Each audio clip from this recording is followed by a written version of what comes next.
Hello people, this is part 3 of the Minesweeper mini-series on this channel. In this video I'm going to cover another trick which I call merging.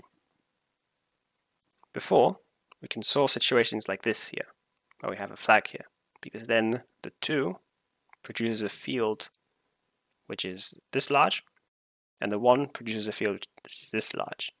This means that the field which 2 produces is inside the field of 1. In this situation here, though, this is not the case, because the 2 here produces a field like so, and that is not entirely inside the field of 1. So reduction is not possible here. But is this still solvable? It is possible to solve it using a technique which I call merging. What do? We first imagine ourselves the fields, which look like so for 2 and 1. And then we cross out, what we're really interested in is only the intersection between these two and the field of 2. Because in the end, what we want to achieve is, well, basically the idea of merging is that we have fields which are free, which are not inside or aren't in the intersection here.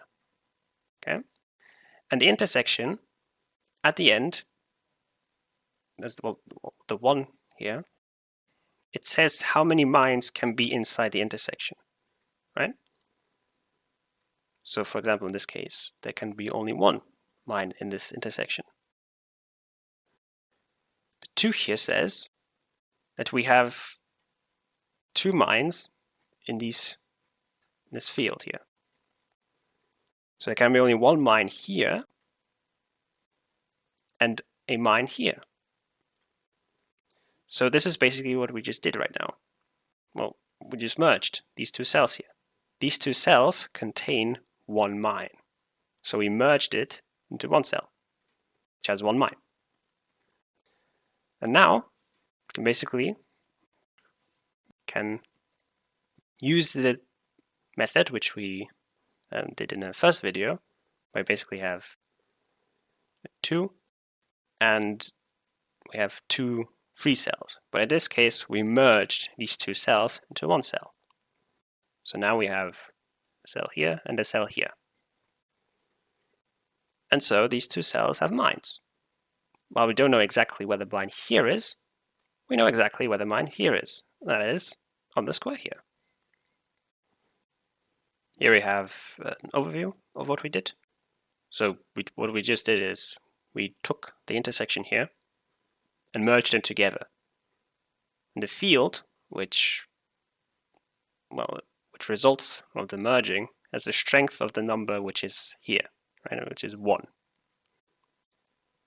So that's what we have here. And the 2 here needs to be the sum of the strength of this field here, plus all of the unrevealed cells, which are next to, or 2 is adjacent to. Because then, that means all these unrevealed cells, well, they have a flag, right? We don't know where the flag here is, because this counts as 1 cell, so we know that there is a flag here, but we don't know exactly where. But we know exactly where the flag is here. This is why we can place it here. It's also possible then to continue on using reductions. This is basically the starting point of one of the advanced examples which we did in video 2. Here is another example. We have a 3 here and 2 1s. Now we see that we have the field of 1 encompasses these 3 cells, and the field of 3 encompasses all these 4 cells here. Now the intersection is here, and that means we have a field of 1 here, or we merge these cells to 1 cell, which has, well, only 1 mine. And then we have 2 unrevealed cells, which, well, have 2 mines. That means that these 2 cells, well, they have to be a mine, because, well, we use basically we used the technique from the first video. which means these two must be mines. Well, there is a mine somewhere in here, which you don't know exactly, but there is one. Here is a more advanced example. We have more cells here now, and we produce the fields of 3 and 2, as we did before as well. And this results in a field in green for 3, and the field for 2 is then all of these 6 cells here. And the intersection is then marked in red here. Now, we merge these 3 cells, and this time we produce 2 cells. Right? We merge them to 2 cells because we have a 2 here. This results in that the 3 here sees 3 cells next to it, right? Because we merge these 3 cells to 2 cells. So now, using the technique from the first video, we know that there's a mine here, and there are 2 mines in here.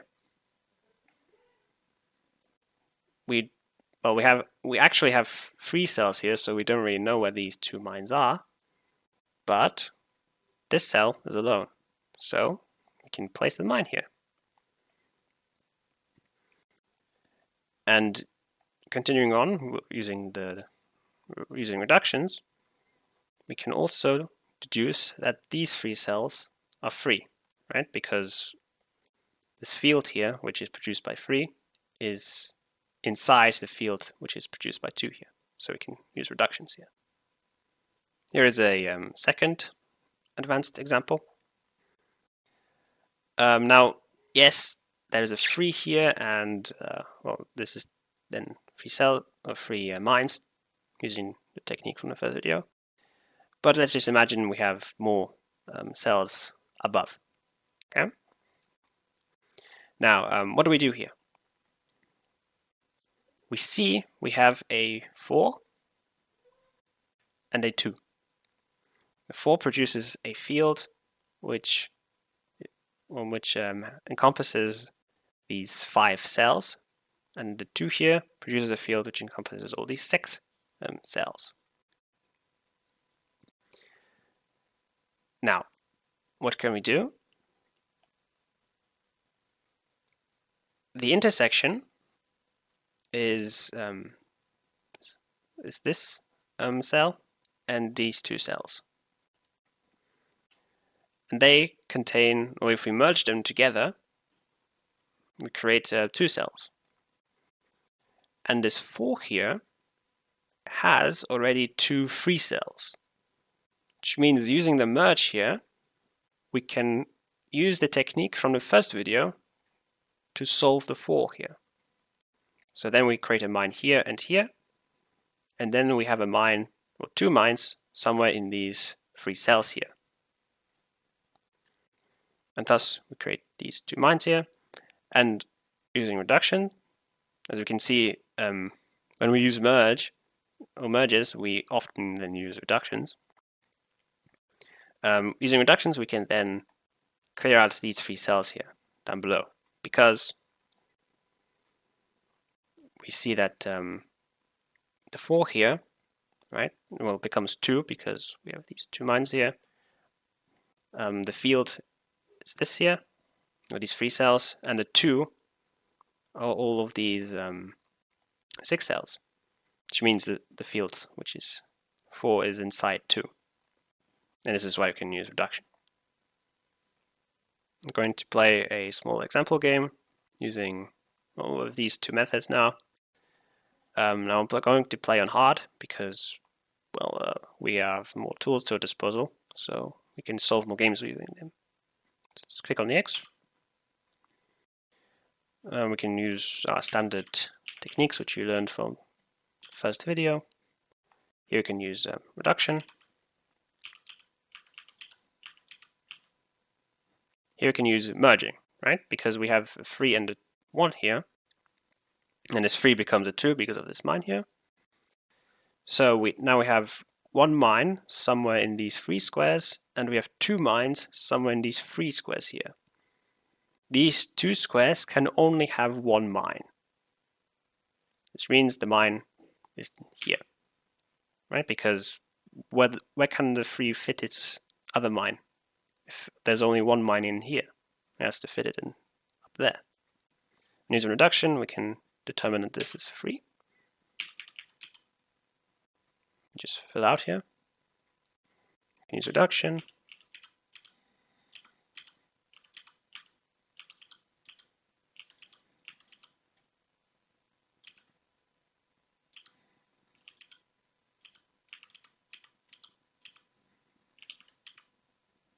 You can use reduction again.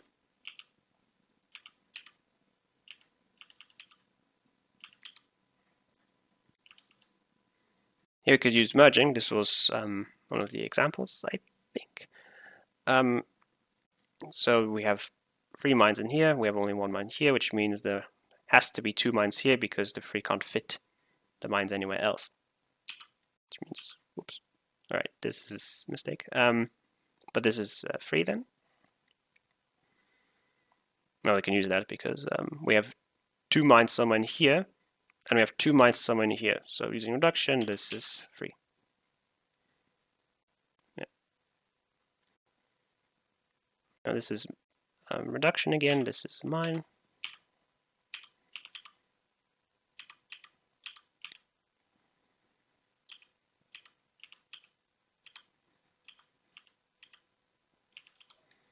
Now I'm going to be a little more faster because the video will then be a little long. So bear with me. But the techniques which I'm going to use are basically covered in the video.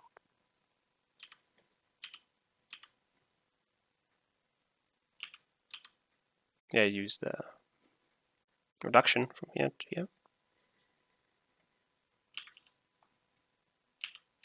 You can use merging. Here is merging and reduction.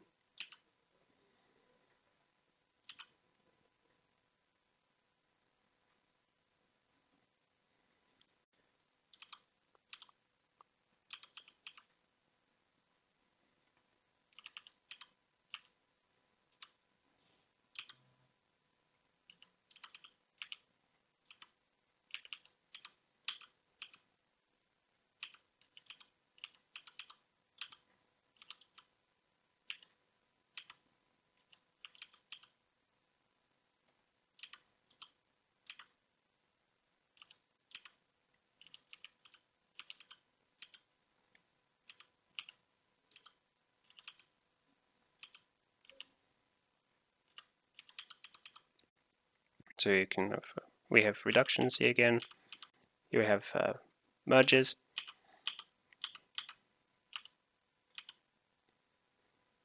Reduction.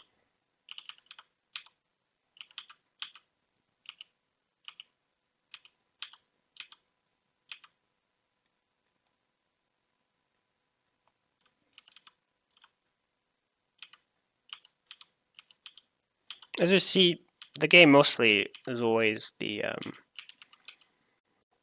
stuff from the first video, where we just fill out the cells. But most of the time also reductions come in. They are actually extremely handy. And only in the rare case does a merge come in handy. And as you can see, we did the game. And also a few times merges were actually kind of useful. Have fun using it.